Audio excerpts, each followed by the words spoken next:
insya Allah sebagai umat Nabi kita tuh harus selalu datang majelis ilmu karena Nabi minta agar kita tuh menjadi orang-orang yang berilmu, alim ilmu, alim ulama ya, nggak usah jadi ulama ya, tapi minimal kita punya ilmunya. Kita kalaupun nggak bisa belajar banget ya udah dengar aja, nggak bisa dengar datang aja, even kamu duduk aja gitu terus ketiduran itu tuh dapat pahalanya, masya Allah gitu kan. Pahala dihapusin dosa-dosa dan tidak ada yang keluar dari majelis ilmu sebelum dosa-dosa dia dihapuskan. Masya Allah, makanya ayo datang, walaupun habis itu kita nggak connect, nggak konsen, tidur, makan. Oh, bisa tenang, Oh, tapi kalau di sini mah disetrap. Jangan tidur. Ayo, masya Allah, masya Allah. Ini terakhir Riko kita berikut ada teman kita yang nanya, ini Riko sampai kapan sih? Oh ya tentunya sampai selesai ini kitab kita, insya Allah ya. Seterusnya nggak sampai selesai kitab, ya, lanjut kitab lain. Iya, sampai kitab ini selesai, ini masih banyak loh. Insya Allah kita panjang umur ya. Sampai akhir hayat. Panjang umur, kita semua panjang umur, tetap bisa menghatamkan ini kitab ini gitu. Bismillahirrahmanirrahim. Dan ini terakhir kita kajian MTK Di tahun 2025. dalam akhir tahun ini. Ketemu lagi di bulan Januari, insya Allah tetap semangat, istiqomah dalam dakwah. Kalau misalkan udah mulai males-males, ayo kita bonding lagi, kita merujak atau apa. Mas Vito, kado.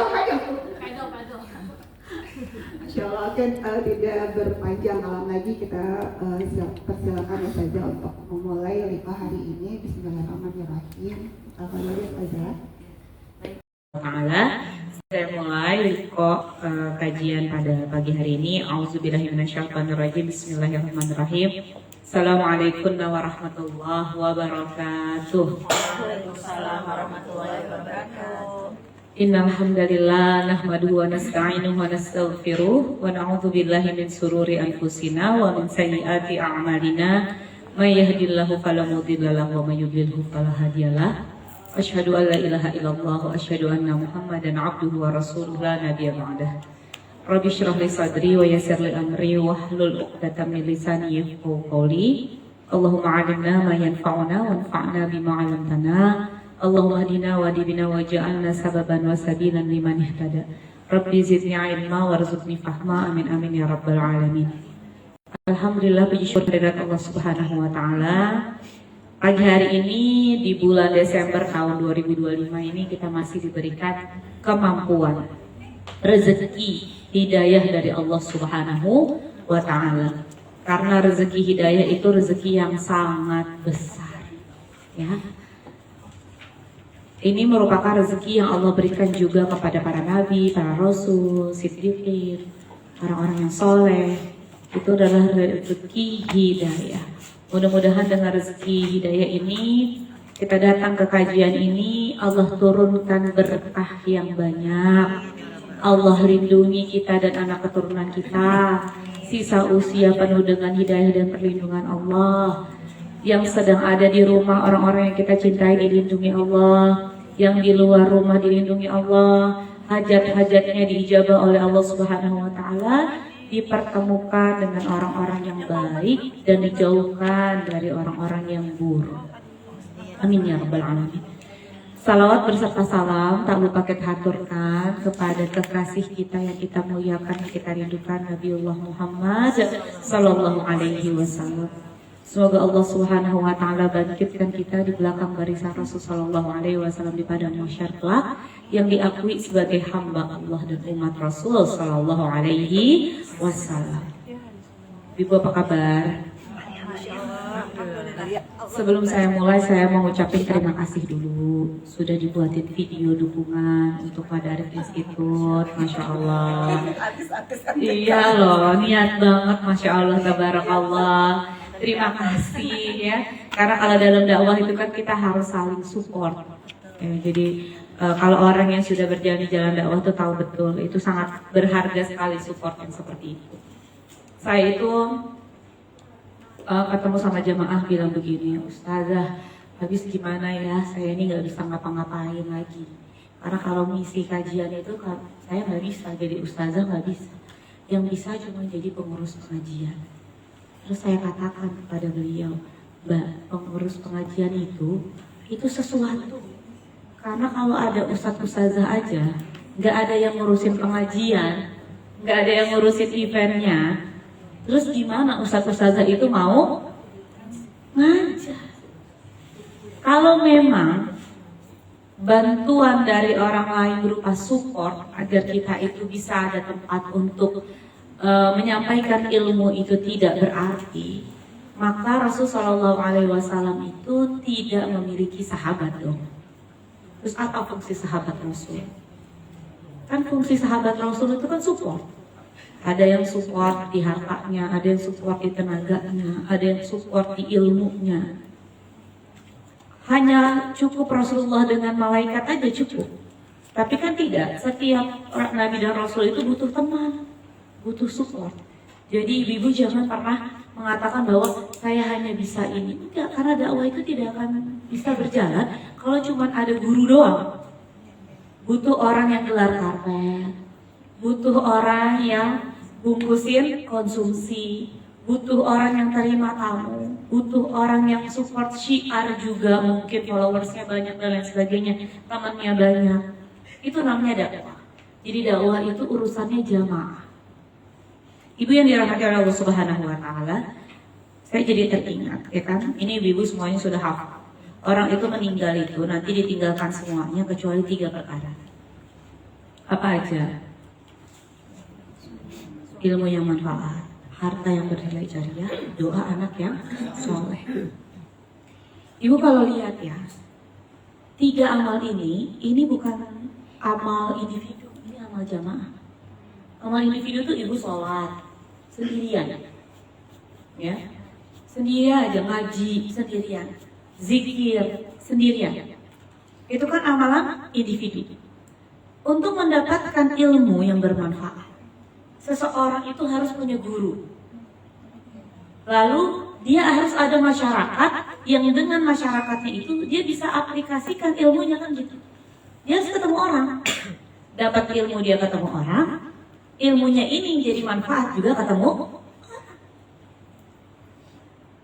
Ibu-ibu jadi pengurus pengajian itu dalam rangka punya ilmu yang manfaat. Ada yang dulu mungkin jadi sekretaris di kantor, ada yang mungkin dulu di perbankan, terus keluar. Ini ilmunya diapain? Kita bawa ke pengajian. Ada yang mungkin penulis, ada yang mungkin dulu pernah belajar videografer dan lain sebagainya, atau punya bakat itu. Itu namanya ilmu yang manfaat. Kita lihat sedekah jariyah. Sedekah jariyah itu amal jamaah. Sedekah jariyah itu kalau kita nggak ada uang yang banyak, kayak orang-orang yang mungkin dikasih uang yang banyak, kita bisa sedekah tenaga. Kita bisa sedekah waktu. Bayangin ibu-ibu, saya tahu di rumahnya anaknya belum keurus, suaminya juga banyak urusan. Ngurusin pengajian lagi kan tambah pusing kan? Berarti sedekah apa? Waktu, tenaga. Jadi penerima tamu di depan, ya ibu, iya bu silakan tulis. Terus ada yang admin mungkin japri-japriin satu-satu. Itu namanya sedekah. Wah. Dan sedekah jariyah ini Bu, nggak akan bisa kalau dia nggak ada hablum minanasnya, amal jamaahnya. Orang yang sholat sendiri tanpa dia itu punya hablum minanas amal jamaah, susah dia punya sedekah jariyah kecuali uangnya banyak. Itu pun kalau uangnya banyak. Kalau dia itu nggak masuk ke masyarakat, dia nggak tahu itu sedekahnya tuh yang ampuh itu kemana. Taruh aja di masjid, setiap masjid kan jadi acak. Tapi kan kalau misalnya dia kenal, dia datengin, oh dia tahu, oh orang ini begini, oh orang ini begini, oh kayaknya kalau saya taruh uang saya di sini, berarti uang saya itu lebih jariyah daripada taruh yang di sebelah sini. Ada alasannya, dia tahu dari mana, dia bergaul sama orang. Bu, anak soleh dan soleha. Anak soleh dan solehah ini, makanya kan ada tulisan, butuh satu negara untuk mendidik anak yang soleh. Makanya juga Rasulullah SAW dalam satu hadisnya beliau mengatakan, al-jar qoblad dar, tetangga dulu sebelum rumah. Jadi harusnya tuh kita kalau mau beli rumah, Bu, lihat dulu tetangganya siapa, diselidikin dulu. Kenapa? Karena nanti di rumah tangga kita itu akan ada anak. Terus kita juga nanti mau bergerak kan? Tapi untuk bermanfaat untuk orang banyak. Didik anak itu, Bu, butuh lingkungan. Punya anak yang soleh dan soleha tuh gak bisa sendiri kan? Ibunya Imam Syafi'i aja bawa Imam Syafi'i ke guru. Didik sendirian di rumahnya? Enggak. Ibunya Imam Al-Bukhari gak didik sendirian walaupun beliau orangnya soleha. Tahu ilmu. Imam Syafi'i juga ibunya bukan orang bodoh, tahu ilmu. Tapi apakah dia didik sendiri anaknya? Cari guru, minta tolong sama orang, tanya. Bahkan mungkin biasanya tuh ada anaknya yang dititipin supaya belajar kerja apa. Jadi butuh lingkungan. Jadi amalnya harus amal jamaah. Dakwah itu, Bu, amal jamaah. Kita itu kalau cuma munfarid doang, sholat aja sendiri, ya, itu nanti, Bu, cuma separuh. Wal asr, innal insana lafi khusr. Sesungguhnya demi masa, sesungguhnya manusia itu merugi. Illalladzi na'aman, kecuali orangnya wa amilus shalihat, dan beramal soleh. Ini masih amal individu. Ya. Amanu, amal individu. Amilus shalihat, ini ada yang individu, ada yang bareng-bareng. Terus wa tawassaw bil haqq, ini amal jamaah. Saling menasehati dalam kebenaran. Ini jamaah. Wa tawassaw bis sabr, ini amal jamaah. Saya tahu ibunya ada yang lagi diem-dieman kan. Kesel, lambat banget sih balas WA. Namanya dakwah. Makanya watawassaw bis. Yang dua ini amalnya jamaah. Ya, hablum minan nas. Dan kalau orang itu hidup, empat ini nggak cukup, maka dia orang yang merugi. Ibu cari di mana tempat di atas muka bumi ini orang yang ketika beliau meninggal disolatin sama banyak orang. Bahkan mungkin ada yang fantastis itu, beberapa dari beliau itu yang kerandanya aja mungkin masjid itu di Masjid Kebayoran situ saking banyak yang ngelayat, Bu, itu kerandanya nggak bisa dibawa pakai ambulan, jalan dari rumahnya ke masjid. Itu kalau orang-orang yang dakwahnya itu diterima sama Allah tuh sampai kerandanya itu nggak bisa. Ada beberapa kiai ulama tuh yang saya tahu begitu ketika beliau kerandanya itu mobil tuh nggak bisa bawa. Begitu dari masjidnya dekat dari rumahnya itu, atau misalnya mau nguburin, dari nurunin dari mobil ambulans sampai ke liang lahatnya, kerandanya itu dioper karena orang semua isinya. Dan saya yakin demi Allah, ini orang gak mungkin dia amalannya munfarid. Kalau orang udah amal jama'inya bagus, munfaridnya pasti bagus. Karena untuk lulus menjadi orang yang amal jama'inya bagus tuh, dia gak mungkin kuat kalau dia gak dekat sama Allah. Itu sholatnya benar-benar hiburan, ngajinya benar-benar hiburan. Saya mau sholat dulu lah, rasanya capek sekali. Udah sampai kayak gitu. Kenapa? Karena kan amal jamaah itu kan sama orang tuh kan ada fitnah, ada kelas, ada harus diskusi dan lain sebagainya. Itu manusia yang hebat. Itu baru namanya orang yang kuat, orang yang hebat. Itu kenapa kita itu butuh dakwah. Jadi dakwah ini emang bagian dari surat An-Nasr itu. Kita yang butuh. Alhamdulillah ada wadah. Alhamdulillah ada yang cocok. Alhamdulillah Allah berikan kita tuh terketuk hatinya. Ada orang yang merasa cukup di rumahnya aja, udah dengan dirinya sendiri aja. Sholatnya, ngajinya sendiri. Sebenarnya itu belum cukup, karena dia harus watawassaw bil haqq, watawassaw bis sabr. Bahkan mungkin dia mengatakan kebenaran kepada anaknya aja nggak sanggup. tidak diberikan kesanggupan, Bu. Mudah-mudahan Allah berikan petunjuk kepada beliau. Bangunin anaknya subuh nggak sanggup. Karena kalau udah watawasau bil haq itu dia harus sabar. Kenapa kamu pakai bajunya kayak gitu, nak? Coba dipanjangin dikit. Itu kan watawasau bil haq. Maka selanjutnya nanti ada penolakan dari orang itu. Kadang-kadang anak kita bilang, mama cerewet. Makanya jadinya watawasau bil haq. Begitu ya, Bu ya. Nah, itu sebagai pembuka aja kan. Pembukanya aja panjang. Karena ini kan liko pengurus. Ya. Harus dibaca. Makanya salah satu sunnah Rasulullah SAW besok atau hari ini coba ditambah. Kalau habis liko itu selesainya bukan cuma baca doa kafaratul majelis, tapi wal asr. Karena ada sunnah dari Rasulullah SAW dan para sahabatnya itu, ya, mereka kalau bertemu tidak berpisah kecuali membaca surah wal asr. Itu saling menasehati itu wal asr. Innal insana lafi khusr illa alladziina amanu wa 'amilus shalihat wa tawassaw bil haqq wa tawassaw bis sabr. Ya, itu kebiasaan beliau seperti itu. Mungkin kita perlu hidupkan kalau lagi perkumpulan di pengurus, ya, supaya kita saling mengingatkan, biar semangatnya tumbuh lagi, biar semangatnya. Kita yang butuh jalan ini, bukan Allah yang butuh. Tanpa kita atau dengan kita, jalan dakwah itu akan berjalan. Percayalah, karena itu sudah jalan Allah Subhanahu wa Ta'ala. Kita buka hadisnya. Hadis dari Abu Abdurrahman, itu ya, benar? Sampai situ hari ini, ya. Wa an Abi Abdurrahman Abdullah bin Umar ibn al-Khattab radhiyallahu anhuma 'anil Nabi sallallahu alaihi wasallam qala inna Allah 'azza wa jalla yaqbalu taubatal 'abdi malam yughargir, rawahu Tirmidzi wa qala haditsu hasan.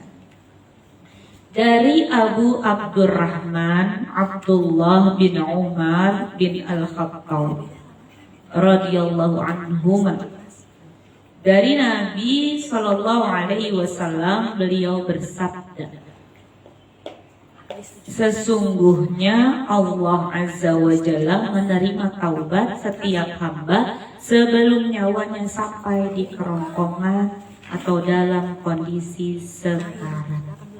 Hadis ini diriwayatkan oleh At-Tirmidzi dan hadis ini derajatnya hasan.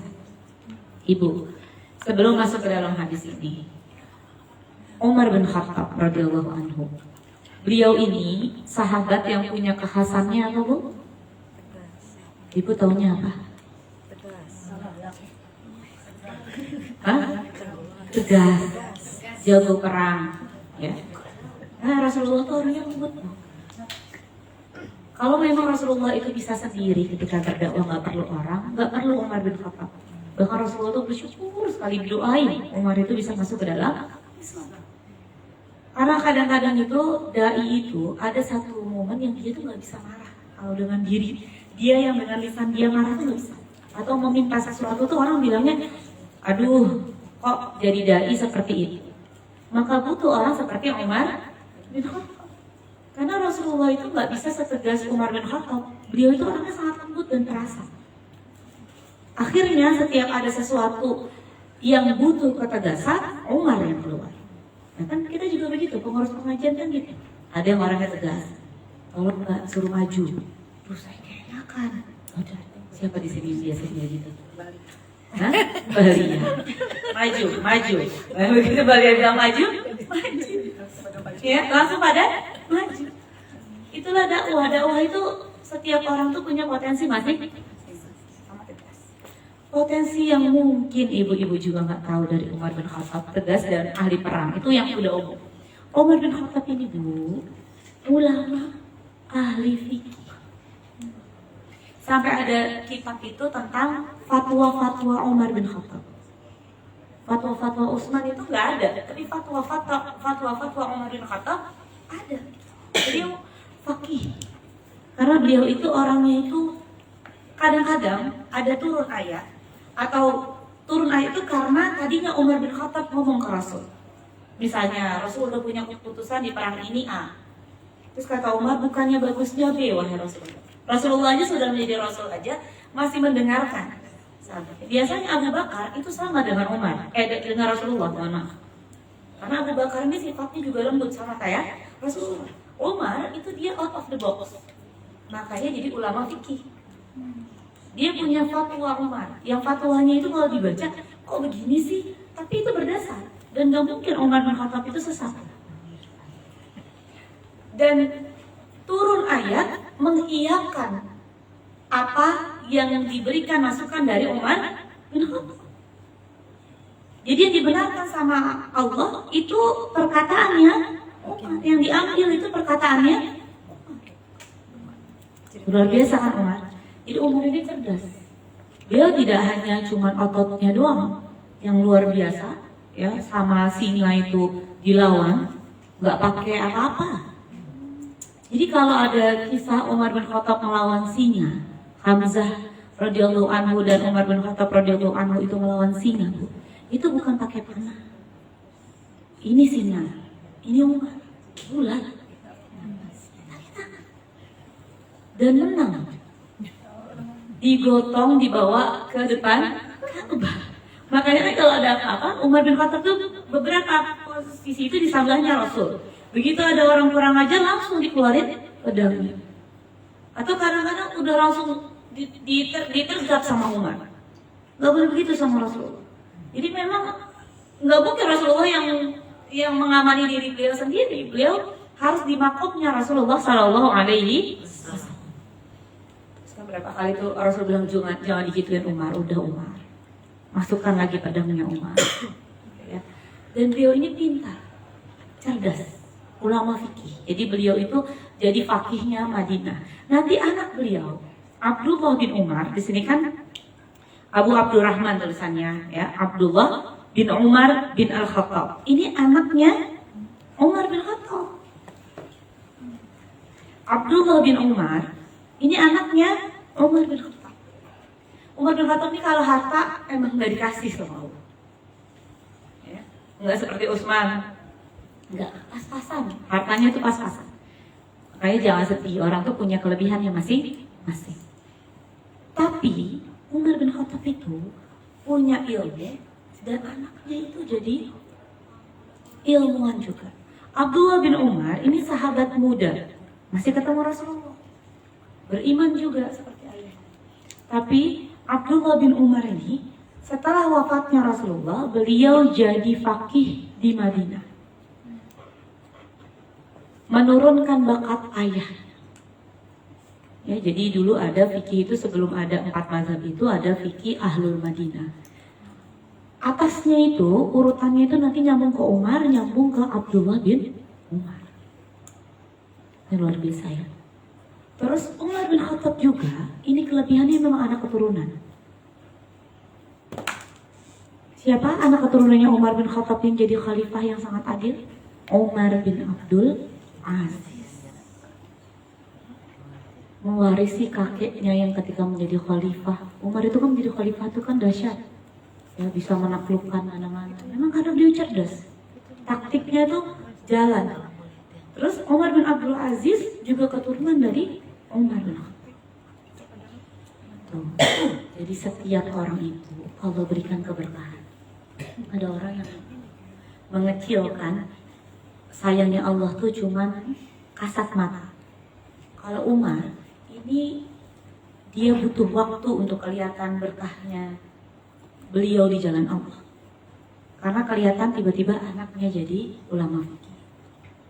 Tiba-tiba cucunya jadi khalifah yang luar biasa yang begitu memimpin itu tidak ada orang yang mau bayar zakat itu nggak bisa di wilayah Islam. Tapi nggak ada orang miskin. Itu kan dahsyat.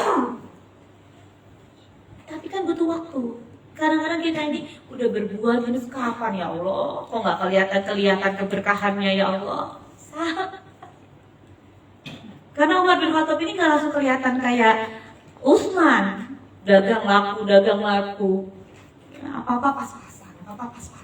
Kan numbuhin anak itu, ngajarin anak kan butuh waktu sampai dia jadi orang kan gitu.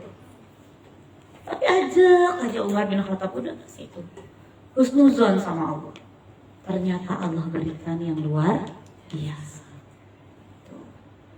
Ya, jadi Abdullah bin Umar ini anak dari Umar.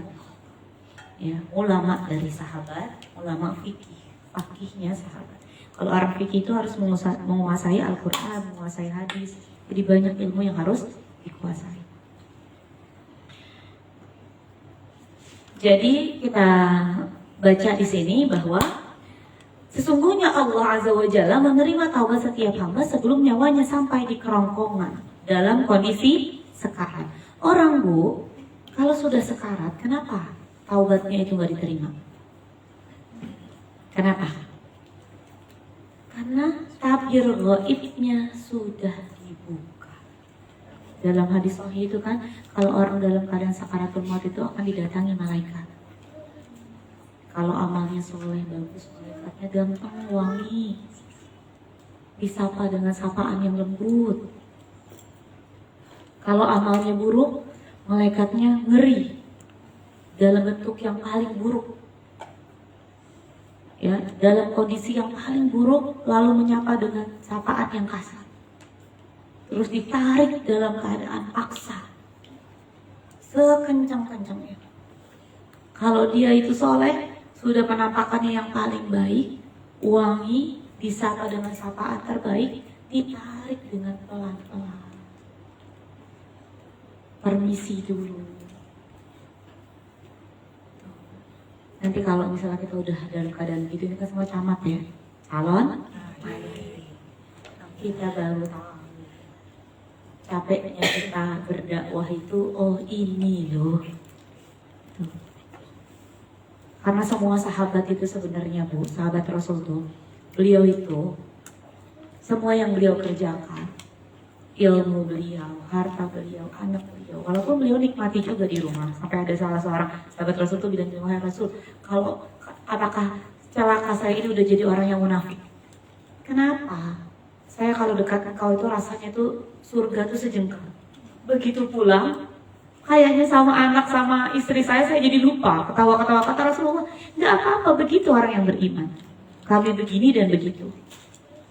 Tapi pada hakikatnya mereka itu semuanya yang dipikirkan adalah dakwah Islam.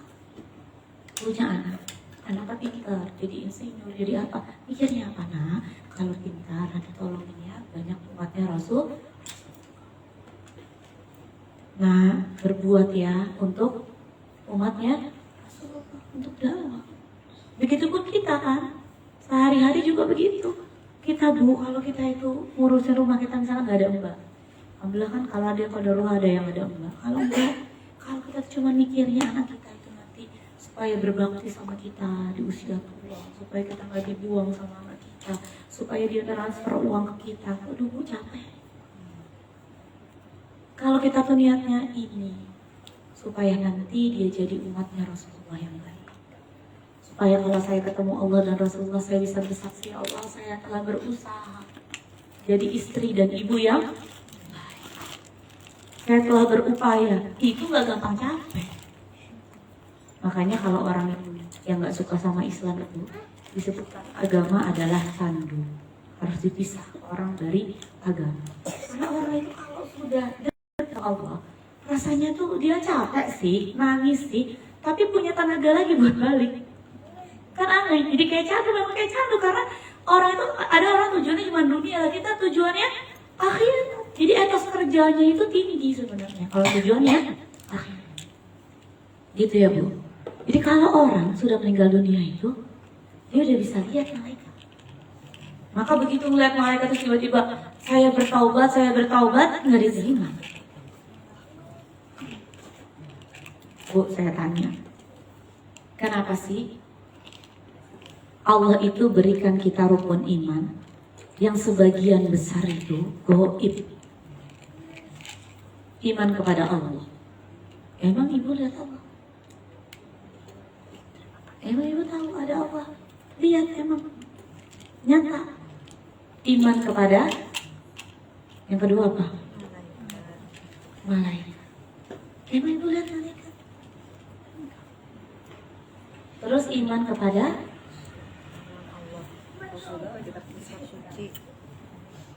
ayo wa malaikatihi wa kutubihi.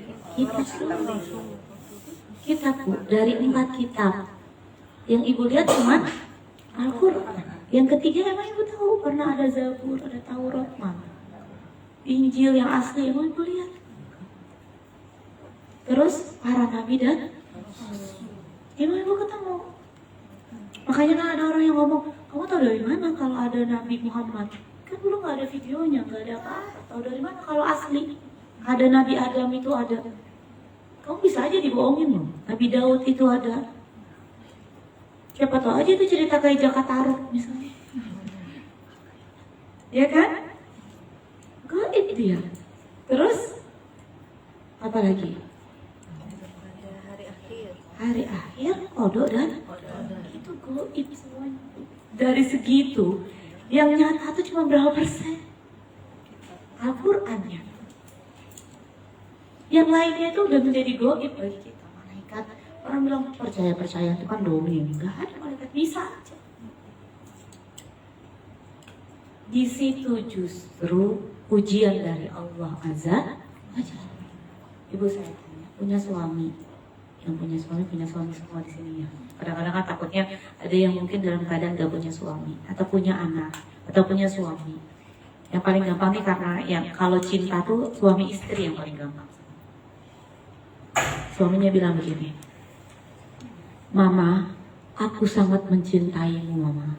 Di depan kita kelihatan, bagus banget kalau depan kita. Na'udzubillah min dzalik. Orang lain lah, suami orang lain. Depan istrinya bagus banget. Tiba-tiba pas istrinya nggak ada, dia begitu juga sama cewek lain. Kira-kira itu cinta apa enggak? Jadi ujian cinta tuh pas kapan? Pas nggak ada. Ujian kita tuh iman tuh pas kapan? Pas kita nggak bisa melihat. Maka kalau ada orang yang bertaubat ketika dia itu sakaratul maut, tidak diterima oleh Allah Subhanahu wa Ta'ala. Karena justru ketika nggak ketemu Allah, nggak kelihatan malaikatnya, di situ penilaian yang terbaik. Ibu-ibu punya karyawan, ada CCTV kan? Mau lihat karyawan itu benar atau enggak? Pasti kelihatannya dia itu benar apa enggak sama kita, itu baik apa enggak kerjaannya. Itu kan kelihatannya kalau nggak ada kita. Kalau ada kita mah orang bisa ngomong apa aja. Sama. Jadi nggak diterima itu orang taubat kalau sudah sakaratul maut. Karena udah bisa ngelihat malaikat maut. Udah bisa ngelihat malaikat maut. Jadi tabir kegaibannya sudah ya, tabir kegaibannya sudah terbuka. Kalau nggak percaya, coba dah meninggal nanti. Mungkin ingat ya, kemarin di rumahnya Mbak Nurik dia diceritain. Mungkin ingat, ternyata ini tabir gaib yang terlihat. Makanya orang kalau sakaratul maut kan matanya udah ke atas. Mata ke atas tuh karena malaikat tuh ngambil nyawa itu dari atas. Bukan dari, nanti yang dingin duluan kaki, jalan. Terus kalau ibu udah nungguin orang, dipegang kakinya, tadinya dinginnya segini, terus naik ke paha, sudah tak bacain Yasin, talqin, pandangannya udah ke atas, berarti dia sudah mau meninggal dunia. Insya Allah kita semua akan mengalaminya, mudah-mudahan husnul khatimah. Makanya kita berjuang ini, amal jama'i. Kalau cuma sholat kita doang diandelin mah susah, ya, nggak dahsyat. Tapi kalau amal jama'i itu dahsyat, ya. Jadi jariyah, kita sudah meninggal juga dia tetap bisa kekal ada terus. Di sini disebutkan ya, di dalam syarahnya itu ada Quran surat An-Nisa ayat ke-17. A'udzubillahi minasyaitonirrajim. Bismillahirrahmanirrahim. Innamat taubatu 'alallahi lilladzina ya'maluna as-su'a bijahalatin tsumma yatubuna min qarib. Fa ulaika yatubullahu 'alaihim Wa kana Allahu aliman hakima. Sesungguhnya bertaubat kepada Allah itu hanya pantas atau diterima sama Allah itu bagi mereka yang melakukan kejahatan atau melakukan dosa karena tidak mengerti, karena kebodohan, dijahalah. Kebodohan ini mungkin dia nggak ada ilmunya atau dia lupa,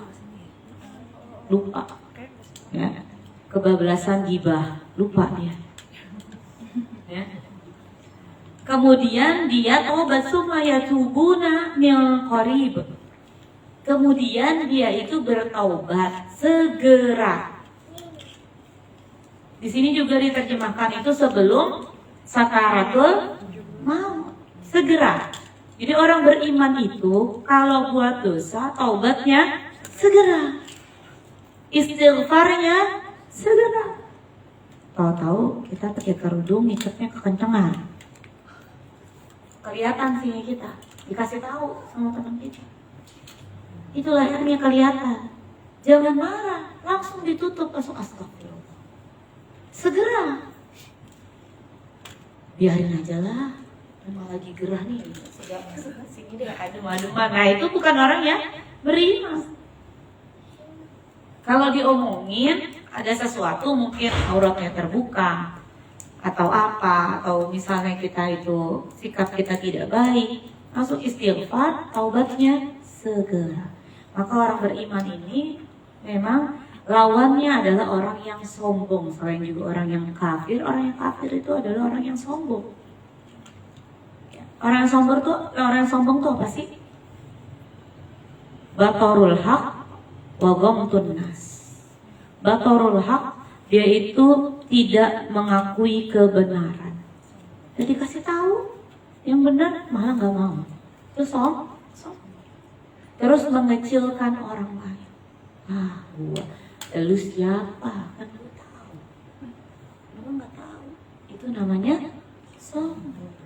Jadi sombong itu kan ditanya, hadisnya itu sebelumnya tanya, wahai Rasul, gimana kalau orang itu suka pakai baju yang bagus, suka pakai sandal yang bagus, apakah itu sombong? Bukan. Sombong itu menolak kebenaran dan mengecilkan orang lain. Lu nggak boleh ya melihat orang pakai baju bagus, mobil bagus, sombong amat. Tahu dari mana? Kalau dia attitude-nya bagus, dia bukan orang. Jangan-jangan kita yang sombong dengan kemiskinan kita kan gitu. Lihat orang pintar ngomong pakai mic, sombong amat, mau pamer ilmu ya. Tahu dari mana? Jangan-jangan kita sombong dengan kebodohan kita. Ya, sombong yang paling Allah nggak suka itu adalah orang miskin yang sombong. Allah nggak suka. Allah itu nggak suka sama orang miskin ya. Karena sebenarnya Allah tuh udah kasih dia takdir untuk tidak sombong. Kenapa jadi sombong? Kenapa jadi sombong? Kenapa bahasnya sombong? Baik, taubatnya harus langsung. Ya, taubatnya harus sesegera mungkin. Taubat mereka itulah yang diterima Allah. Jadi Allah terima taubat itu karena orang itu jahil, lagi lupa atau nggak ngerti ilmunya. Terus segera bertaubat, itu taubatnya diterima oleh Allah Subhanahu wa ta'ala. Ditutup dengan nama Allah. Wa kana Allahu aliman hakima. Sungguhnya Allah Maha mengetahui dan Maha bijaksana. Bu, kalau ada ayat ditutup sama nama Allah, itu biasanya nama-namanya itu pengingat buat kita. Maha mengetahui loh Allah. Gak bisa pura-pura loh kita di depan Allah. Maha bijaksana loh Allah. Allah akan adili kita di hadapan seluruh manusia dengan kebijaksanaan Allah Azza wa Jalla. Dan setiap orang yang bertaubat sebelum kematian menjemput, maka berarti ia telah bertaubat dalam waktu yang dekat atau segera bertaubat. Permasalahannya, kita nggak tahu kapan kita sakaratul maut. Maka sebaiknya kalau kita berdosa langsung segera istighfar dan bertaubat. Terus juga Quran surat An-Nisa ayat ke-18. Perhatikan ayat ke-17 ini ke-18 sambungannya. Saya langsung baca artinya aja. Dan taubat itu tidaklah diterima Allah dari mereka yang melakukan kejahatan hingga apabila datang ajal kepada seseorang di antara mereka, barulah dia mengatakan saya benar-benar bertaubat sekarang. Dan tidak pula diterima taubat dari orang-orang yang meninggal sedang mereka di dalam kekafiran. Bagi orang-orang itu telah kami sediakan azab yang pedih. Kalau ayat 17 itu mengenai taubat yang diterima. Kalau An-Nisa ayat ke-18 itu taubat yang tidak diterima. Yang pertama, orang yang taubat ketika datang ajal, nggak diterima. Yang kedua, orang yang meninggal dalam keadaan kekafiran. Nauzubillah min. Maka dosa syirik itu jangan dibiasakan. Bukan syirik sama orang aja, syirik kepada Allah. Saya udah pernah cerita belum di sini ya. Ada orang, nauzubillah min dzalik, Ustadz tuh datang ke satu tempat. Ini kisahnya. Habis pengajian, disamperin sama salah satu jamaahnya. Ustadz tolong deh, kalau masih ada waktu kita silaturahmi dulu yuk. Kemana? Ke rumah tetangga saya. Dia dulu Ustadz, sebelum orang nyampe ke pengajian, sebelum orang datang sholat, dia udah datang ke sini. Sekarang dia malah jadi nggak ke masjid lagi. Tahu nggak kenapa Bu? Diuji sakit. Ketika didatangin sama Ustaz, seolah-olah dia nggak terima sama Allah. Saya udah berbuat begini dan begitu, disuruh ke masjid dulu, sebelum orang ke masjid saya udah ke masjid duluan. Gak ada yang azan, saya udah azan duluan. Tapi Allah membuat dia sakit. Habis itu dia datengin orang-orang yang aneh-aneh, akhirnya dia jauh dari Allah Azza wa Jalla. Makanya doa kita itu Bu, selalu ya muqallibal qulub tsabbit qalbi ala dinik wa ta'atik. Kita tuh gak aman sebelum kita sakaratul maut dalam keadaan beriman. Allah itu gak ngampunin dosa kesyirikan itu gak diampunin sama Allah. Diampunin yang lain itu masih ada mungkin, kita mungkinnya namanya sholat, gak khusyuk apa. Tapi kalau udah syirik, udah sampai gak mau sholat lagi, orang tuh syahadatnya batal tuh kalau ngerasa sholat itu, ninggalin sholat tuh gak dosa. Beda ya, orang yang masih ngerasa, ya Allah saya punya dosa, sama ngerasa sholat itu udah gak penting lagi. Itu udah keluar dari hati. Gak ada haji itu rukun iman haji itu gak ada. Sholat itu gak ada, berarti udah gak ada Islam. Karena Islam itu kan syahadat, sholat, puasa, zakat, haji. Kalau dia masih merasa, ya Allah zakat saya tahun kemarin belum dibayar, masih ada rasanya gitu, masih ada kemungkinan Allah maafkan. Saya gak berhijab, saya dosa nih kalau saya gak berhijab, masih ada kemungkinan. Tapi kalau dia bilang hijab itu tidak wajib, hukum Al-Quran itu tidak benar, membantah apa yang ada di dalam Al-Quran, itu yang membuat syahadatnya itu diragukan. Dan kalau orang sudah menyekutukan Allah, tidak akan Allah ampuni. Kalau dia tidak bertobat sebelum dia sakaratul, karena dia ingkar kepada Allah Subhanahu wa Ta'ala. Jadi doa terus ya Bu ya. Makanya kita tuh kalau sholat, ya, di dalam ayat Al-Fatihah itu ada doa setelah disebutkan sifat-sifat Allah ya.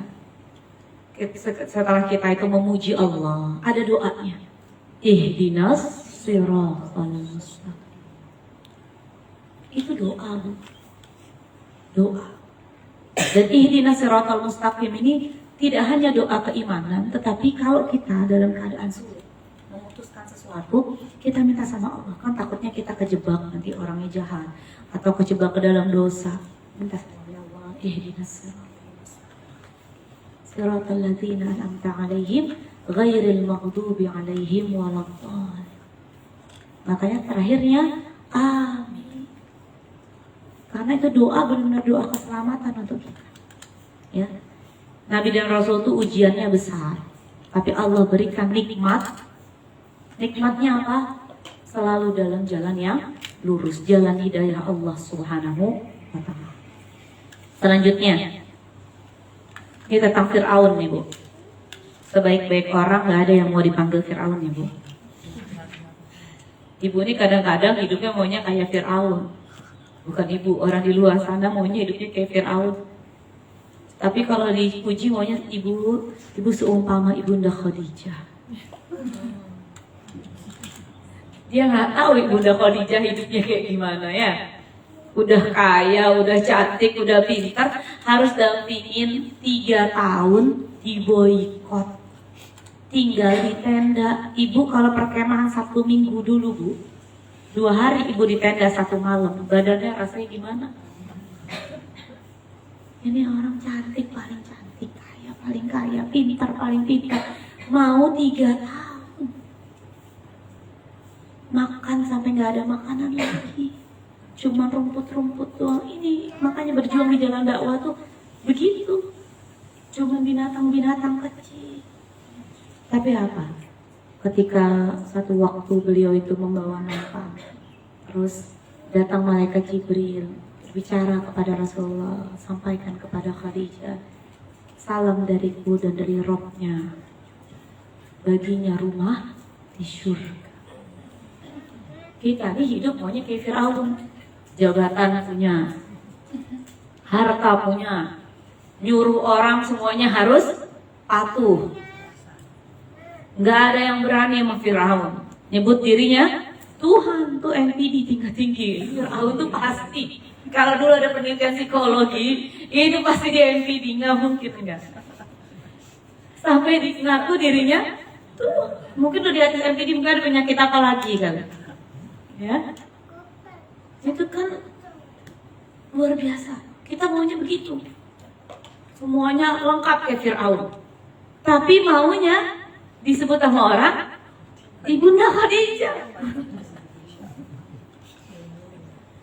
Kita cuma jadi admin pengajian atau jadi bendahara pengajian, susah sedikit aja udah capek, mau berhenti dari jalan dakwah. Ibunda Khadijah itu sampai begitu, sampai meninggal, makanya nggak tergantikan di hati Rasulullah. Karena wafatnya itu karena pemboikotan 3 tahun itu, kan terbayang terus. Gimana rasa bersalahnya seorang suami sih Bu, apalagi Rasulullah tuh hatinya tuh sangat lembut sekali. Makanya kalau lagi banyak makanan, karena yang dulu berjuangnya kan ketika Ibunda Khadijah di Mekah susah. Begitu di Madinah udah banyak makanan, udah banyak yang support Rasulullah, yang keingetan Ibunda Khadijah. Sampai Ibunda Aisyah itu cemburu. Dikit-dikit ada ini, bagi-bagiin ke keluarga Ibunda Khadijah. Dibagiin ke sahabat-sahabat Ibunda Khadijah. Mungkin dulu Rasulullah itu merasa bersalah. Dulu nggak bisa begini bersama Khadijah, dapat susahnya aja. Maka dibagikan itu sama Rasulullah. Sebagai rasa beliau itu, feeling guilty beliau kepada istrinya yang luar biasa. Itu pemuka wanita di surga. Nah ini Fir'aun, orang sekaya apapun, sezolim apapun, nggak mau selamat datang kepada Bapak Fir'aun yang kami hormati. Atau ada anaknya dikasih nama Fir'aun, padahal Fir'aun itu kaya raya, luar biasa lah. Ya. Katakan kakinya aja dari emas. Orang maunya begitu, tapi nggak mau disebut Fir'aun. Karena dihinakan oleh Allah Subhanahu wa ta'ala dalam Al-Quran. Walaupun yang paling terhina adalah Fir'aun ya Nabi Musa, yaitu Ramses II. Ini ada detik-detik matinya Fir'aun. Kalau nggak mau kita sebut Qaid. Karena jahat sekali kan sama Nabiullah Musa dan Harun. Ya, kalau kita milih, untung kita nggak hidup zaman Fir'aun, jangan ikut Fir'aun, bukan ikut Nabi Musa dan Harun. Ya, dikit-dikit gerah aja nggak bisa kita gitu, gerah aja kita nggak bisa ruhnya. Capek gitu ya, suruh bantuin misal saya sama Ustadz dakwah gerah gitu. Nuri ini gerah banget, lapar makan, apalagi ngikutin Nabi Musa dan Harun. Makanya udah cocok kita, hidup zaman sekarang ini udah cocok. Dakwah di Khairatun Nisa udah paling cocok. pakai karpet begini, ada makanannya. Kalau misalnya jadi umatnya Nabi Musa dan Harun, takutnya, aduh enakan Fir'aun dah, ada jabatan, ada harta, nggak dikejar-kejar, nggak dibunuh, ya kan? Penuh dengan validasi kalau Fir'aun. Kalau Nabi Musa dan Harun, aduh pelarian, dizolimi dan lain sebagai tekanan. Dan kami selamatkan Bani Israel, ini Quran surat Yunus ayat 90 sampai 92. Dan kami selamatkan Bani Israel melintasi laut. Ini cara Allah ya. Luar biasa kan, Nabiullah Musa itu punya tongkat, diminta untuk dihentakkan ke laut, tiba-tiba laut terbelah. Itu namanya apa Bu? Mukjizat. Mukjizat itu beda sama sihir. Kalau sihir itu bisa diulang-ulang, kalau mukjizat enggak. Ya. Nabiullah Musa belah laut sekali, enggak mondar-mandir belah. Nanti kita kalau pas bincang Madarif, insya Allah, itu kan kita akan mukjizat terbesar Rasulullah setelah Al-Quran tuh Isra Mi'raj. Dan enggak banyak dari kita tuh tahu secara detail Isra Mi'raj. Ya, Isra Mi'raj ini benar-benar obat dari Allah untuk Rasulullah. Karena setelahnya itu beliau itu tidak pernah hatinya itu terpukul seterpukul sebelumnya. Ujiannya mah dahsyat, sama dahsyatnya, tapi beliau jadi kuat. Nanti kan ada buruk ya Bu. Beliau naik apa? Buruk. Saya tanya, berapa kali beliau warawiri naik buruk? Ada enggak? Itu kan mukjizat. Atau Isra Mi'raj berapa kali beliau Isra Mi'raj? Belah bulan berapa kali beliau belah bulan? Apa setiap malam beliau udah kayak avatar gitu kan? Kalau begitu namanya sihir. Mukjizat itu hanya di waktu-waktu tertentu dan itu pun Nabi itu nggak tahu kecuali ketika sudah dibisikkan oleh malaikat. Sama seperti Nabi Allah Musa, ada wahyu dari Allah, suruh hentakkan tongkat. Ya, Rasulullah perang Badar nggak naik buruk. Padahal kalau naik buruk enak itu. Dari atas aja di panah-panah. Kayak apa? Awan kinton gitu. Itu sihir. Bilang sama anak kita yang nonton ya, walaupun kan namanya kartun mau bagaimana. Cuman kalau misalnya tuh kan kayak gitu, bedanya sihir sama mukjizat itu apa? Sama karomah itu apa? Kalau mukjizat sama karomah itu dia nggak bisa diulang semaunya orang itu. Atau kalau mukjizat Nabi, karomah itu manusia itu enggak.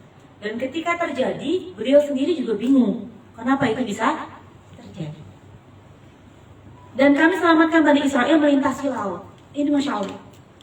Allah itu kadang-kadang ya mau bela itu dengan sesuatu yang tragis sekali orang itu. Sudah, tadinya tuh di istidroj, kayak Fir'aun di istidroj terus. Bahkan ada riwayatnya Fir'aun ini nggak pernah sakit, flu, demam, itu nggak kuat banget Fir'aun. Tapi Allah hinakan dengan sehina-hinanya. Begitu Nabiullah Musa dan Bani Israel bisa melintas laut, diikutin di belakang, karena lautnya terbelah. Ibu bayangkannya kedalaman laut itu berapa? Itu bukan melintas laut itu, Nabi itu jalan di atas laut, bukan. Lautnya kebelah, laut kebelah itu gimana sampai bawah gitu. Sampai dasar laut yang paling dalam itu. Kan ada ikan laut, ada cetek, ada dalam. Sampai dalam, kelihatan ini dasarnya. Jalanlah Nabiullah Musa dan Bani Israel, ya orang-orang yang bersama Nabiullah Musa yang beriman pada saat itu, jalan melintas di situ. Begitu Bani Israel yang terakhir sampai ke daerah yang sekarang itu negeri Syam, ya daerah Palestina itu, Fir'aun sama bala tentaranya benar-benar masih di tengah, ditutup sama Allah maka air. Benar-benar terhina kan? Makanya saya, ini kan di Al-Quran kan disebutkan nanti emang dibiarkan itu udah di tengah laut ya, kan harusnya dimakan ikan ya Bu. Tapi kehendak Allah di dalam Al-Quran itu mayatnya itu Bu bisa mengapung sampai ke tepi pantai, khusus yang Ramses II. Karena kan janji Allah dalam Al-Quran. Maka begitu kami ke Mesir, ngelihat tulisannya Ramses II di yang itu kan ada ya, ada yang Museum Fir'aun, itu kaki saya sini tuh langsung lemes. Bayangin orang, kalau kebenaran Allah tuh luar biasa. Orang aja bu tenggelam, cuman tenggelam di yang benar-benar di atas lautnya doang. Ya misalnya kecelakaan pesawat, nauzubillah min dzalik atau kapal tenggelam, itu aja susah sampai ke bawah ke pantai, apalagi ditemuin sama orang Mesir pada saat itu. Sekarang orang udah kemakan laut, itu kan banyak ikan hiu, banyak apa, kok bisa mayatnya sampai ke pantai?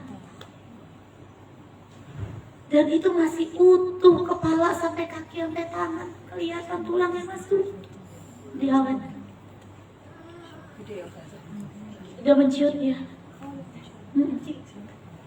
Karena kan udah ribuan tahun sudah menciut. Itu benar-benar saya benar-benar kuasa Allah. Langsung merinding. Kaki itu rasanya tuh merinding karena begini ya terhinanya orang yang menentang Allah Azza wa Jalla. Begini ya kuasa Allah tuh sebesar ini gitu, luar biasa. Itu kan bukti-bukti dari Allah Subhanahu wa Ta'ala. Kemudian Fir'aun dan bala tentaranya mengikuti mereka untuk menzalimi dan menindas mereka, sehingga ketika Fir'aun hampir tenggelam, Fir'aun ini ketika ketutupan air, ya udah mau tenggelam itu di dasar laut itu, ada perkataannya. Masya Allah ya, ini hanya dia, malaikat, dan Allah sebenarnya yang tahu. Dan dalam keadaan sakaratul maut di dasar laut, apa perkataannya Fir'aun? Annahu la ilaha illalladzi amanat bihi banu Israel wa ana minal muslimin. Aku percaya bahwa tidak ada Tuhan melainkan Tuhan yang dipercayai oleh Bani Israel, dan aku termasuk orang-orang muslim yang bersih. Diterima nggak taubatnya Fir'aun? Enggak. Karena dalam keadaan sakaratul maut. Jadi Fir'aun aja pernah bertaubat dalam keadaan sakaratul. Lalu dijawab oleh Allah Azza wa Jalla, Al-ana wa qad asaita qablu wa kunta minal mufsidin. Mengapa baru sekarang kamu beriman? Padahal sesungguhnya engkau telah durhaka sejak dahulu dan engkau termasuk orang yang berbuat kerusakan. Nauzubillah min dzalik. Sedih sekali Bu. Ya insya Allah kita tidak seperti ini ya. Kita beriman dari sekarang, taubatnya dari sekarang. Maka pada hari ini kami selamatkan jasadmu, ini janji Allah, agar engkau dapat menjadi pelajaran bagi orang-orang yang datang setelahmu. Tetapi kebanyakan manusia tidak mengindahkan tanda-tanda kekuasaan kau. Jadi nanti kalau ibu datang ke Museum Fir'aun Mesir, ibu tahu bahwa ini adalah tanda-tanda kekuasaan. Makanya saya langsung lemes karena udah baca ayat ini dari dulu, dari belajar waktu masih sekolah. Begitu melihat ada tulisannya Ramses II, langsung keinget. Dengan melihat itu aja, kita percaya bahwa hadis Rasul itu pasti benar. Semua ancaman di dalam Al-Quran, semua janji Allah, itu surga atau apa, itu pasti benar. Karena gak mungkin orang ketelan laut kayak begitu, bisa begitu. Bahkan tangannya satu aja gak hilang, jarinya satu aja gak hilang. Masih ada dari situ, cuma sudah menciut karena dia sudah lama kan.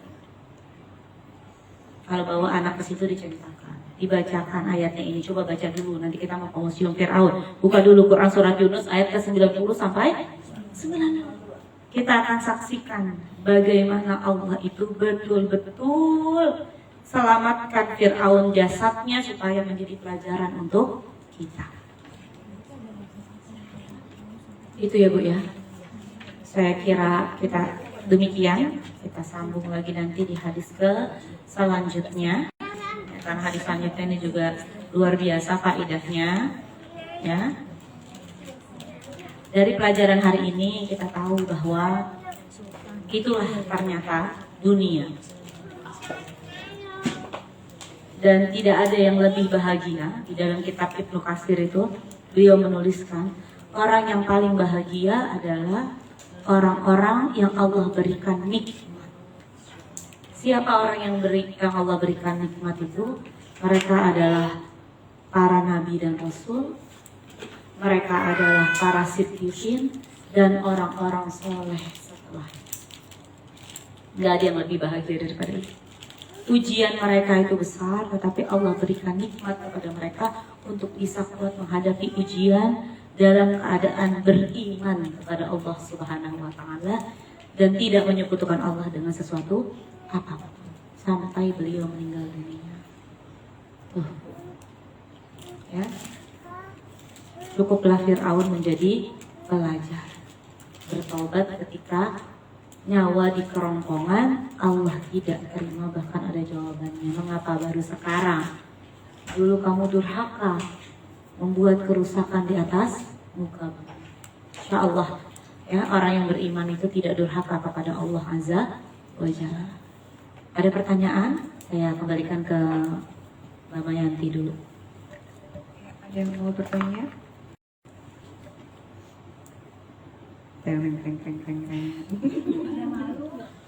Malu.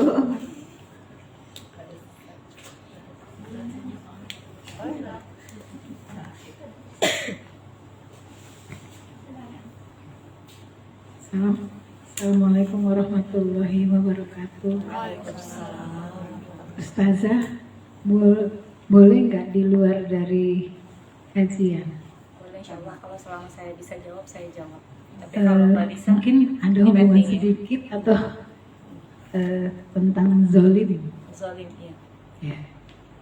Yang mau saya tanyakan, kan Allah menjanjikan bahwa jika kamu berada dalam keadaan dizolimi, bersabarlah, maka akan diangkat kemuliaan.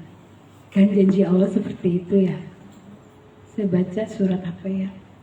Lalu, tapi fenomena yang terjadi, kenapa ya orang yang melakukan zolim semakin glowing ya, semakin bersinar gitu.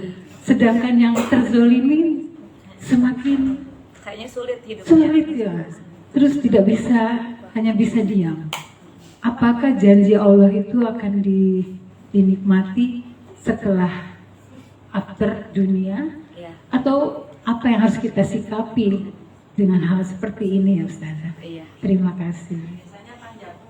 Biasanya panjang umur ya. Allah, kayaknya unek-unek banget ini. Tapi ada juga kok yang nggak glowing ya. Ada juga yang nggak glowing. Ada yang Allah sudah berikan hukumannya duluan. Ada yang kelihatan, tetapi memang takes time ya, karena memang butuh waktu. Kalau Allah sayang, itu dia akan cepat dikasih hukumannya. Tapi kalau semakin besar murka Allah, itu dia jadi istidraj. Atau mungkin nauzubillah, sebenarnya udah dihukum sama Allah, dia nggak ngerasa, nggak taubat juga. Ya, kalau masalah glowing nggak glowing, kayaknya kadang-kadang enggak. Karena beberapa orang yang punya sifat yang kayak begitu, misalnya suka zolim sama orang, saya kalau ketemu juga mukanya rasanya nggak enak. Justru orang yang terzolimi itu justru tenang. Karena kalau orang dalam kebenaran tuh dia tenang. Bahkan Allah tuh akan berikan dia cahaya keimanan sendiri. Ada kan ibu pernah ketemu mungkin orang tuh kalau di sampingnya dia tuh kayak udah kayak di AC 4PK. Rasulullah itu dan para sahabat itu kurang apa dizoliminya. Tapi saya yakin banget muka Abu Jahal tuh kayaknya gak enak deh. Abu Lahab tuh kayak mukanya gak enak deh. Walaupun namanya istrinya itu Ummu Jamil, ya cantik, tapi pasti dekat-dekat dia rasanya gak enak deh. Mungkin dia bisa ya dia ke dokter atau apa kalau dia punya duit. Glowing sih glowing, tapi duduk semenit aja capek. Ada orang itu, mungkin dia juga kan bukan masalah glowing ya, Ada juga orang misalnya ini, kita kalau dia nggak datang, Mbak kemana sih Mbak kok sakit apa sih, kok nggak ketemu kemana gitu. Hidupnya kayaknya wah ya Fir'aun juga gitu.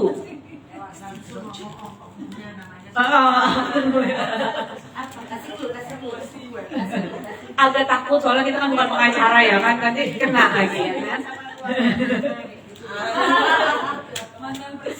Iya. Ya kan kalau misalnya dibilang boleh enggak juga. Ya, coba deh, berapa banyak orang itu yang menyimpan kesal sama dia. Orang hebat itu seperti Umar bin Khattab yang tidur di bawah pohon kurma tanpa pengawalan tuh bisa tidur sampai orang utusan itu sampai langsung asyhadu alla ilaha illallah wa asyhadu anna muhammadar rasulullah. Karena nggak ada raja Romawi dan Persia itu kecuali dengan pengawalan ketat. Orang tuh semakin dia itu benar, dia nggak takut, meninggal juga dia nggak takut. Orang tuh kalau takut banget ketemu orang, kenapa? Punya banyak dosa. Orang tuh kalau orang baik, dia meninggal aja istirahat buat dia nggak takut. Meninggal apa yang takut? Orang dunia ini isinya perjuangan kok. Kan kalau di jalan yang benar itu kan capeknya luar biasa. Bagi beliau tuh istirahat. Orang tuh kalau banyak banget pengawalnya, takut banget ketemu orang, takut banget turun. Kenapa? Kamu ada apa? Kok takut banget? Jadi sebenarnya orang zalim itu mungkin kelihatannya dia punya pengawalan, mungkin kelihatannya dia banyak kroni-kroninya, tetapi sebenarnya hatinya nggak nyaman. Orang yang terzalimi itu bukan berarti dia itu hamba Allah dikasih seperti itu, tapi Allah berikan hati yang nyaman, berkah. Santai aja. Imam Al-Bukhari ini salah satu bukan sahabat Rasul ya, beliau kan hidup jauh setelah Rasulullah. Oh itu kurang apa Bu terzalimi Imam Al-Bukhari. Imam Al-Bukhari itu Bu, majelisnya itu diboikot sama pemerintah. Raja pada saat itu tuh kesal sama Imam Al-Bukhari. Kenapa? Karena Imam Al-Bukhari itu kalau ada orang datang ke majelis beliau itu diminta ke istana raja khusus untuk mengajarkan anak raja. Ini hebatnya beliau. Beliau bilang datang ke majelis saya. Semua murid saya sama. Kesel kan rajanya. Jadi raja-raja tuh minta beliau datang ke rumahnya ngajarin anaknya. Kata Imam Al-Bukhari kalau mau belajar datang ke majelis saya. Terus Imam Al-Bukhari ini majelisnya selalu penuh. Jadinya ilmuwan yang lain itu iri dengki sama beliau. Apa yang terjadi? Diboikot. Di satu tempat, Ibu kalau ke Uzbekistan mudah-mudahan ke sana, itu makamnya Imam Al-Bukhari itu tempat di mana beliau diasingkan. Begitu beliau wafat, beliau kan suka menulis cuman dengan beberapa muridnya saja, karena yang menjadi murid beliau itu juga ikut ditangkap-tangkapin, dihukum dan lain sebagainya. Begitu beliau wafat, beliau bilang begini. Dalam satu riwayat beliau bilang begini, Allah saksikanlah. Kalau apa yang aku tulis ini karenamu ya Allah, maka jadikanlah dia abadi. Sekarang saya tanya, semua orang yang belajar Islam pernah baca nggak tulisan?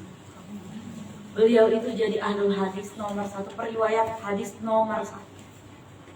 Padahal sudah diboikot, meninggal dalam keadaan pengasingan. Begitu beliau meninggal baru orang lain itu mengakui bahwa Imam Al-Bukhari hebat. Naik lagi nama beliau. Jadi nggak ada orang yang terzolimi itu susah. Sebenarnya hati dia memang susah, tapi dia tuh nyaman dengan Allah. Dan ada waktunya, timingnya akan Allah naikkan. Kiai Haji Ahmad Dahlan, Kiai Haji Hasyim Asy'ari itu semua pernah di penjara. Buya Hamka pernah terfitnah semuanya. Tapi sekarang kalau ada nama beliau itu dihina sama orang, se-Indonesia marah. Itu cara Allah mengangkat orang yang terzolim. Ya. Dan cara Allah menghinakan orang terzolim seperti Fir'aun ini. Sampai gak ada orang mau ngasih nama anaknya Fir'aun. Padahal kaya, glowing, kekuasaannya luar biasa, udah sampai bilang dirinya adalah Tuhan. Wallahu a'lam bishawab. Ada yang lain? Curcol boleh. Kopi yang mana?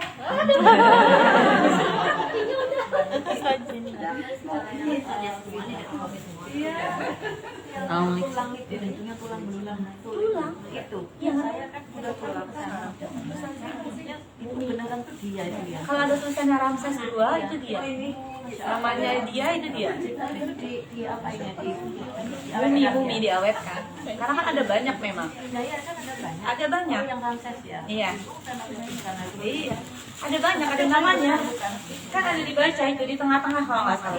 Iya, yang paling di tengah-tengah. Iya kok ya. Assalamualaikum Ustazah. Waalaikumsalam warahmatullahi wabarakatuh. Sehat. Iya, amin. Ini pengalaman pribadi. Jadi tuh pas waktu siap sholat, pas waktu ya pokoknya kan kita selalu berdoa, ya Allah matikanlah kita dalam keadaan yang dalam keadaan yang baik. Misalnya ketika berumroh, pernah suatu ketika aku tuh pernah doa, ya Allah aku nanti pengen kalau misalnya meninggalnya tuh di Madinah atau di Mekah kayak orang-orang gitu yang diirikan. Tapi ternyata kenyataannya ketika aku umroh, pas waktu tawaf, pas waktu di Madinah, pas waktu di Mekah, ya Allah tapi juga jangan mati sekarang juga. Padahal pas waktu di Indonesia, pas waktu masih di sini selalu doa, ya Allah matikanlah aku di tempat yang mulia. Tapi ketika umroh di sana, deg-degan juga, aku juga gitu loh. Kalau misalnya ternyata udah harus meninggal saat itu juga, itu gimana ya Ustazah ya? Maksudnya untuk mempersiapkan kita ya dengan kematian. Terus yang kedua, kan banyak juga influencer, teman-teman yang di Instagram ketika beliau meninggal, terus di komentar-komentarnya itu, komentar-komentar Instagram banyak yang bilang, Masya Allah beliau orang baik, beliau orang soleha, beliau itu suka nolong. Saya bersaksi beliau itu orang baik. Nah, orang-orang yang bersaksi itu apakah kesaksian mereka itu bisa diterima sama Allah atas meninggalnya si almarhumah itu misalnya? Itu bisa nggak sih Ustazah? Ya, baik. Baik. Bagus pertanyaannya ya, Masya Allah nih persiapan banget ya. Yang pertama, gimana sih supaya kita siap untuk kematian yang baik gitu ya, siap meninggal. Orang tuh memang pada dasarnya tuh kalau nggak imannya tinggi banget, memang pasti ada rasa, karena kita kan takut rasanya tuh kurang, apakah saya bisa masuk ke dalam surga atau enggak. Makanya salah satu obatnya adalah ada satu amalan yang mungkin dia sulit, tapi itu amalan yang kita anggap besar, yang membuat kita tuh bisa tenang untuk meninggal. Amal soleh yang kita lakukan, yang sepertinya itu sulit menurut kita, atau orang kebanyakan yang langka, misalnya orang itu langka berada di amal itu, kita berjibaku untuk melakukan itu. Pikiran kita itu ya supaya kita meninggal dalam keadaan husnul khotimah. Rasanya kalau ingat kita sudah berjuang sampai sebegitu besarnya, rasanya tenang. Ada amal soleh yang kita lakukan. Walaupun misalnya, kayak misalnya jadi pengurus pengajian ini, misalnya, kan berjibaku, jarang orang mau jadi fasilitas kebaikan. Atau mungkin misalnya seseorang yang punya ujian penyakit misalnya dari Allah, terus dia ikhtiar untuk sembuh, kan sakitnya luar biasa dalam perjalanan kesembuhan itu. Tapi kan ikhtiar itu juga merupakan perintah dari Allah, ya. Mungkin dengan mengingat itu dia merasa tenang. Atau ada takdir Allah yang sebenarnya sulit, tapi harus dia jalankan.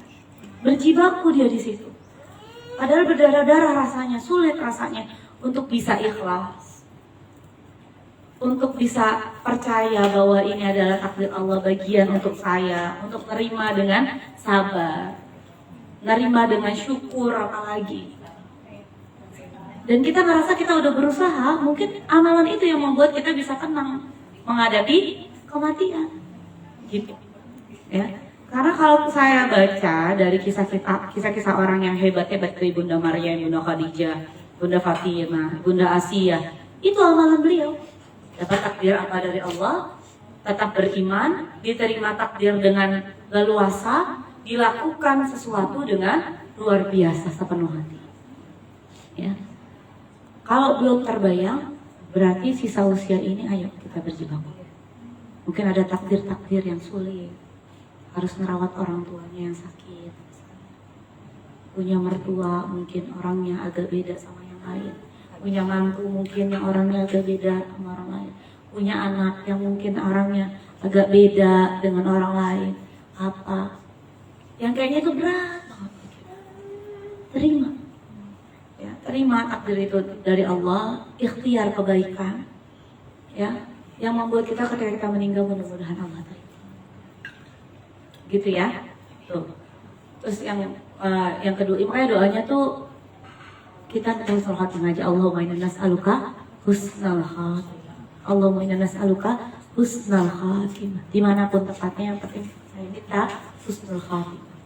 Ya, karena kan kalau nanti takutnya malah jadi fobia sendiri kan. Aku setiap mau umroh, jangan-jangan ini saat saya meninggal dunia. Setiap mau umroh di saat saya meninggal dunia. Kalau emang kita ngerasa kita takut, di situ kita sebutkan tempat yang spesifik, kecuali ya kalau enggak, ya saya doa begitu tapi saya nggak ada rasa takut, ya nggak apa-apa, silahkan monggo lanjutkan doanya supaya meninggal di Madinah atau di Mekah.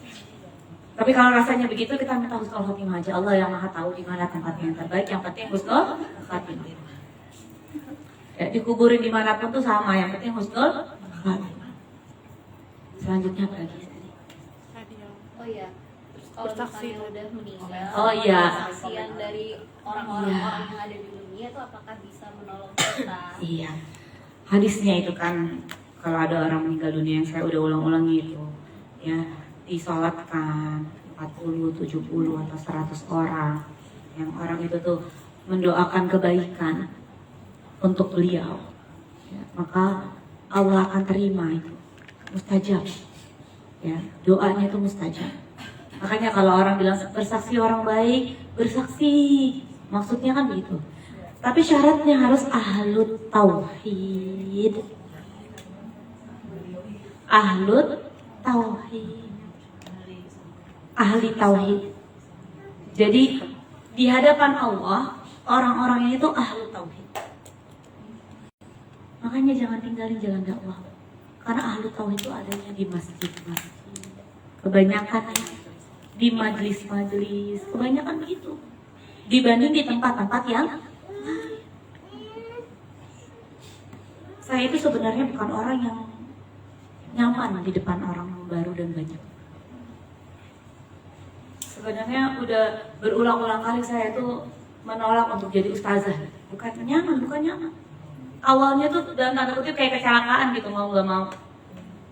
Terus berpikir lagi, nanti apa yang bisa saya bawa ya untuk meninggal dunia. Terus lama-lama jadi ketagihan, karena tahu ini saya akan meninggal. Kalau mau meninggal saya bagaimana? Siapa yang mau nyolatin saya? Apakah termasuk ahlu tauhid atau enggak? Akhirnya jadi ketagihan. Mau ada kadang-kadang fitnah atau orang ngomongin jelek, yang penting masih ada yang sayang sama saya. Gitu aja udah. Gitu. Jadi masih yang penting nanti kalau saya meninggal tuh bayangannya kalau saya meninggal sekarang siapa yang kira-kira ahlu tauhid yang menyolatin saya ya. Karena kalau kita cukupin dari keluarga kita aja, nggak seluruh keluarga kita tuh ahlu tauhid. Bahkan kalau kita cukupin dari anak-anak aja, ada orang tuh yang nggak semua anak-anaknya tuh ahlu tauhid. Bahkan ada yang pasangan hidupnya bukan ahlu tauhid. Kita temukan ahlu tauhid itu di mana? Di jalan dakwah, di jalan dakwah. Nanti ketika kita meninggal dunia kita baru tahu faedahnya berada di jalan dakwah. Ya. Dan pengurus pengajian itu akan lebih dikenal daripada jamaah pengajiannya. Dan jamaah pengajian itu akan dikenal kalau dia itu pernah melakukan sesuatu untuk pengajian. Saya nggak bisa jadi pengurus, tapi konsumsi saya akan. Itu biasanya karena Nabi dikenal. Begitu innalillahi wa inna ilaihi raji'un, orang datang. Apalagi Khairatul Nisa ini pengurus saya 20-an. Berarti kan tinggal cari 20 sekian orang lagi. 30 malah. Untuk mencapai 40, apalagi kalau kita bisa mencapai 100, itu Masya Allah, ahlul tahu. Ya, ada orang nggak sudah meninggal di hari Jumat. Kalau teman kita, saudara kita tuh ahli tauhid, dia akan tahu. Meninggal di hari Jumat pada saat sholat Jumat itu harusnya disolatkan setelah sholat Jumat. Itu privilege, Masya Allah. Makanya kenapa orang yang meninggal di hari Jumat itu bisa nggak dihisab sama Allah di kuburnya? Karena kesaksian ahli tauhid orang sholat Jumat. Walaupun Rasulullah meninggal di hari Senin, tapi meninggal hari Senin Rasulullah ya semuanya ahlul tauhid, sahabat beliau yang beliau bina dengan kesulitan yang luar biasa berdarah-darah. Makanya kita ini tolong banget di antara kita kalau ada yang meninggal di hari Jumat, jangan sampai jadi sholatkan setelah sholat Jumat. Kalau nyari, makanya masjid dekat rumah itu Bu dimakmurkan. Kalau bisa kita berjuang supaya masjid dekat rumah kita itu jamaahnya banyak setiap 5 waktu. Ada orang Bu gak dikenal sama masjid di rumahnya Bu. Sampai mayatnya mau disolatin aja, orang bilang ini siapa, gak pernah masjid. Sedih kan? Upayakan betul begitu kita tuh sudah menjadi mayat. Masjid itu pengen nyolatin kita, udah di saya aja. Dan upayakan betul Mbak, masjid itu makmur. Supaya kapanpun kita meninggal, masjid itu banyak yang sholat. Makanya al-jar qoblad, tetangga sebelum rumah. Dan itu mengapa kita harus baik-baik dengan tetangga kita. Karena mungkin saudara kita ada di luar di luar kota yang nyolatin itu tetangga kita, apalagi kita di sini sesama Bintaro kan komunitas Khairatul Nisa. Gitu ya Mbak ya. Jadi itu Masya Allahnya orang yang bisa hidupnya itu dalam keadaan yang tadi diberikan nikmat oleh Allah untuk berjalan di jalan orang-orang yang lurus. Dan jalan dakwah ini tidak ada orang yang jalan di jalan orang-orang yang lurus kecuali dia mengalami jalan dakwah. Karena pengertiannya adalah jalan para nabi dan rasul, jalan orang-orang yang benar, membenarkan kebenaran as-siddiq, itu seperti Abu Bakar as-siddiq, seperti Ibunda Maryam itu disebut dalam Al-Quran siddiqah. Lalu orang-orang yang soleh, orang-orang yang soleh itu pasti menunaikan 4 yang tadi dalam surat Al-Asr. Amanu wa amilus shalihat wa tawasaw bil haqq wa tawasaw bis sabr. Sekian saya rasa cukup ya, sudah mau jam 11. Takutnya masih ada yang mau aktivitas yang lain. Saya serahkan lagi ke Mbak Mayanti. Baik, alhamdulillahirrahmanirrahim. Jazakillah khair Ustazah untuk ilmunya hari ini dan untuk pendengarnya juga. Semoga kita semua bisa mengamalkannya, menjadi pribadi yang lebih baik lagi, dan semoga Allah hapuskan segala dosa-dosa kita, dosa-dosa anak-anak kita, keluarga kita, terutama orang tua kita. Sudah kita tutup dengan doa kafaratul majelis dan surat Al-Asr. Pertama astagfirullahaladzim dulu ya Ustazah ya. Bismillahirrahmanirrahim. Astagfirullahaladzim, astagfirullahaladzim, astagfirullahaladzim. Subhanallahumma wa bihamdika asyhadu an la ilaha illa anta astaghfiruka wa atubu ilaik. Bismillahirrahmanirrahim. Wal 'asri innal insana lafi khusr illa allazina amanu wa 'amilus shalihat wa tawassaw bil haqqi wa tawassaw bis sabr. Amin ya rabbal alamin. Tapi Ustazah belum doa-doa buat kita ya. Iya. Dulu ya. Iya, doa baik. Baik, kita sama-sama berdoa ya. Di tempat yang mustajabah, di majelis ini kita sama-sama berdoa. Astaghfirullahalazim, astaghfirullahalazim, astaghfirullahalazim. Lakal hamdu ya Rahman, lakal hamdu ya Rahim, lakal hamdu ya Mujib. Ya Allah ya Rabbi, ya Tuhan kami yang Maha Pengasih, yang Maha Penyayang, yang Maha Mengabulkan. Ya Allah, kasihi, sayangi, kabulkan doa-doa kami dan orang-orang yang kami cintai, ya Allah. Jadikan sisa usia kami dan orang-orang yang kami cintai di jalan-Mu, ya Allah. Allahumma arinal haqqa haqqa warzuqna tibaa, wa arinal batila batila warzuqna ijtinabah. Ihdinas siratal mustaqim ya Allah, ihdinas siratal mustaqim ya Allah, ihdinas siratal mustaqim ya Allah. Allahumma inna nas'aluka husnal khatimah, Allahumma inna nas'aluka husnal khatimah, Allahumma inna nas'aluka husnal khatimah. Ya Allah ya Rabbi, ya Tuhan kami, di antara kami dan orang-orang yang kami cintai, ya Allah, ada yang sedang sakit baik jasmani maupun rohaninya, ya Allah. Engkau zat yang Maha Penyembuh. Anta syafi ya Allah, Anta syafi ya Allah, Anta syafi ya Allah. La shifaan illa shifa'uk, shifaan la yughadiru saqama. Ishfina ya Allah, ishfina ya Allah, ishfina ya Allah. Sembuhkan kami ya Allah, sembuhkan kami ya Allah, sembuhkan kami ya Allah. Ya Allah ya Rabbi, ya Tuhan kami, kami sangat membutuhkan rezeki dan pemberian dari-Mu ya Allah. Engkaulah Ar-Razzaq, Engkaulah Al-Wahhab, Engkaulah Zat yang Maha memberikan rezeki, Engkaulah Zat yang Maha pemberi. Ya Allah, berikanlah kami dan orang-orang yang kami cintai rezeki yang halal, thayyiban, mubarakan, yang mudah, yang banyak di jalan-Mu ya Allah. Yang dengan rezeki-Mu itu ya Allah, nama-Mu dan nama baginda Rasulullah SAW menjadi mulia di atas muka bumi ini. Yang dengan rezeki-Mu itu ya Allah, kami bisa mendidik anak keturunan kami menjadi anak yang soleh dan solehah. Kami bisa mempergunakannya menjadi harta yang bernilai jariah. Kami bisa mendapatkan ilmu yang bermanfaat ya Allah di hadapan-Mu ya Allah. Yang dengan rezeki-Mu itu ya Allah, kami dan orang-orang yang kami cintai ya Allah, bisa beribadah di tiga tanah suci-Mu ya Allah, Mekah, Madinah, dan Baitul Maqdis, dalam keadaan yang Engkau terima ya Allah ibadah kami, dalam keadaan sehat walafiat, dalam keadaan aman dan nyaman ya Allah. Yang doa-doa kami dikabulkan ya Allah. Allahumma kfina bihalalik an haramik, waghnina bifadlika amman siwak. Ya Allah ya Rabbi, ya Tuhan kami, di antara orang-orang yang kami cintai ya Allah, dari orang tua kami ya Allah, dari kakek nenek kami ya Allah, dari buyut-buyut kami ya Allah, dari guru-guru kami ya Allah, dari sahabat-sahabat kami ya Allah di jalan kebaikan ya Allah, dari keluarga kami ya Allah, mungkin anak keturunan ya Allah, dari orang-orang yang pernah kami zalimi ya Allah, ada yang sudah meninggal dunia ya Allah. Kami mohon kepadamu ya Allah, lapangkan kubur beliau semua ya Allah, lapangkan kubur beliau semua ya Allah, lapangkan kubur beliau semua ya Allah. Jadikanlah ya Allah kubur beliau taman di antara taman-taman syurga ya Allah.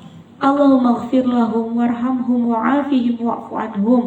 Allahumma la tahrimna ajrahum wa la taftinna ba'dahum waghfir lana walahum. Ya Allah ya Rabbi, ya Tuhan kami ini adalah hamba-Mu yang lemah. Engkaulah Raja di hari penghisapan kelak. Kami mohon kepadamu ya Allah, bangkitkan kami di padang mahsyar kelak dalam keadaan yang terbaik. Ampuni dosa-dosa kami, tutupi aib-aib kami ya Allah. Berikanlah kami dan orang-orang yang kami cintai kemuliaan dari-Mu bisa masuk ke dalam syurga tanpa hisab. Ya Allah, berikanlah kami dan orang-orang yang kami cintai kemuliaan dari-Mu ya Allah, untuk mendapatkan syafaat dari baginda Rasulullah SAW, dari Al-Quran, dari Ahlul Quran, dari beliau-beliau yang meninggal berjihad di jalan-Mu ya Allah, dari pahala puasa kami ya Allah, dari pahala menyambung silaturahim kami ya Allah. Ya Allah ya Rabbi, ya Tuhan kami, naikkan derajat kami sampai menuju syurga Firdaus-Mu ya Allah, bertetangga dengan baginda Rasulullah SAW, para nabi dan rasul yang lain yang kami muliakan, serta orang-orang soleh hingga akhir zaman. Ya Allah, berikanlah kami kemuliaan-Mu ya Allah, bisa menatap wajah indah-Mu dengan kedua mata kami sendiri di syurga Firdaus-Mu, bisa mendengar suara indah-Mu dengan kedua telinga kami sendiri di syurga Firdaus-Mu. Ya Allah, kami ini hamba-Mu yang lemah. Engkau Zat yang maha kuat dan maha penolong. Kami membutuhkan pertolongan-Mu ya Allah. Orang-orang yang kami cintai membutuhkan pertolongan-Mu ya Allah. Sahabat-sahabat kami yang sedang Engkau timpa ya Allah, kesulitan, kebanjiran ya Allah, di Sumatera ya Allah, butuh pertolongan dari-Mu ya Allah. Mereka yang berjuang ya Allah di Palestina ya Allah, butuh pertolongan dari-Mu ya Allah. Mereka yang terzolimi di atas muka bumi ini ya Allah, butuh pertolongan besar dari-Mu ya Allah. Beliau-beliau mereka-mereka yang mencoba adil ya Allah, di tengah orang-orang yang zalim ya Allah, di akhir zaman ini ya Allah, butuh pertolongan besar dari-Mu ya Allah. Allahumma ansurna nasran qariban aziman. Allahumma ansurna nasran qariban aziman. Allahumma ansurna nasran qariban aziman. Rabbana atina fid dunya hasanah wa fil akhirati hasanah wa qina adzabannar. Wa adkhilna al-jannata ma'al abrar. Ya Azizu ya Ghaffar ya Rabbal alamin. Subhana rabbika rabbil izzati amma yasifun. Salamun alal mursalin walhamdulillahi rabbil alamin. Alhamdulillahirrahmanirrahim. Amin amin ya rabbal alamin. Saya kembalikan lagi kepada Mbak Ensis.